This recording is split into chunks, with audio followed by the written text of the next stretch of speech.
I had this whole idea of this video I wanted to make, kind of explaining my thoughts and ideas on sexual preference. And so the first thing I did when I started to do that was Googled sexual preference. And it turns out that the term sexual preference is considered offensive. And the reason that some people consider it offensive is because the term preference implies choice. So my first reaction to finding this out was that there seemed to be a lot of things I'm supposed to find offensive as a gay person that I didn't even know about. The second thing I thought about was that didn't really make sense to me. So it turns out that there are actually different types of preferences, and in psychology there are preferences that are non-choice preferences, like biological preference and genetic preference. And sexual preference falls under this category. So if you're educated, referring to it as sexual preference isn't actually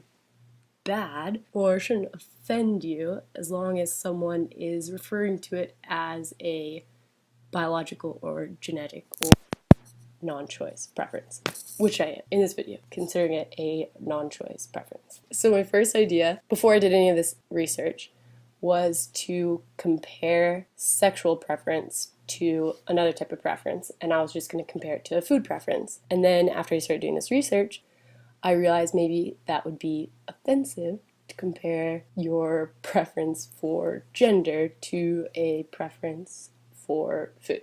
But crazily enough, there are now European scientists that are researching a new project on the genetics of food preference. So this research actually says that our genetic makeup may dictate which foods we find attractive and which ones we don't.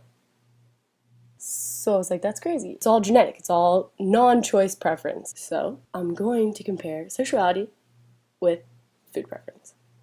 And it's not offensive. Okay, so let's just talk about food. I'm going to compare apples and bananas and my preference for them, my personal preference. I don't like bananas at all. I've never liked them. I don't know why. It must be in my genes. So when I'm faced with an apple or a banana, I'm going to choose an apple 99.9999999% of the time. But on this same spectrum, there are going to be people who pick a banana 99.9999999% of the time because they don't like apples. And that's okay. In that same way, on a preference for men and women, I'm going to choose a woman at 9.999999999% of the time. And on the opposite side, there are girls that are going to like boys 99.999% of the time.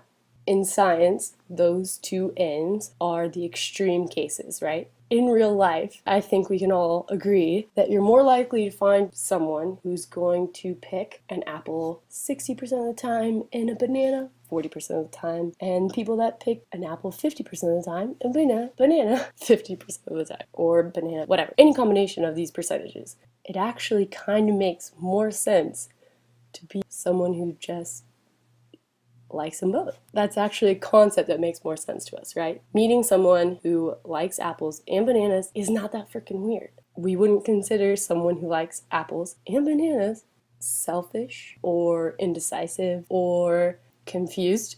We would just consider them a person who finds joy in apples and bananas. So, if sexuality is preference, a non-choice preference, genetic preference, just like liking one food or another is maybe now a genetic preference, then would you not agree that someone who is homosexual and someone who is straight are actually the extremes? And there are a hell of a lot more people that fall in the middle than on the ends. Doesn't that make more sense? It's funny because I feel like it's not that hard of a concept to imagine or understand, but like we still don't really get that in real life, right? Like we still have a hard time believing that someone can find equal pleasure in dating a girl as they can in dating a guy. And I think that has a lot to do with just stereotype. If we would stop thinking of bisexuals as the crazy girl at a party looking for attention and making out with girls, or the gay guy who is just half closeted, maybe we could open ourselves up to the idea that it actually makes a lot more sense to find pleasure in both. My main reason for making this video is that I've just seen a lot of negative reactions to bisexuality.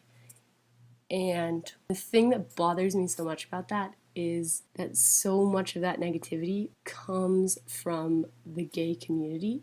I just can't wrap my head around how a group of people who have been personally oppressed because of their sexuality could do the same thing to someone else. Like, you'd think we'd understand more than anyone how painful that is, but yet we do it. So those are just my opinions on sexuality and what I think of sexual preference, and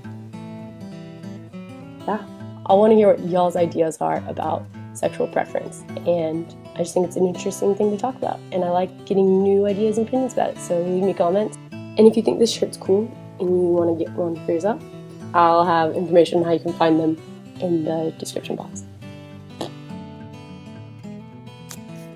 Eyebrows a little messed up.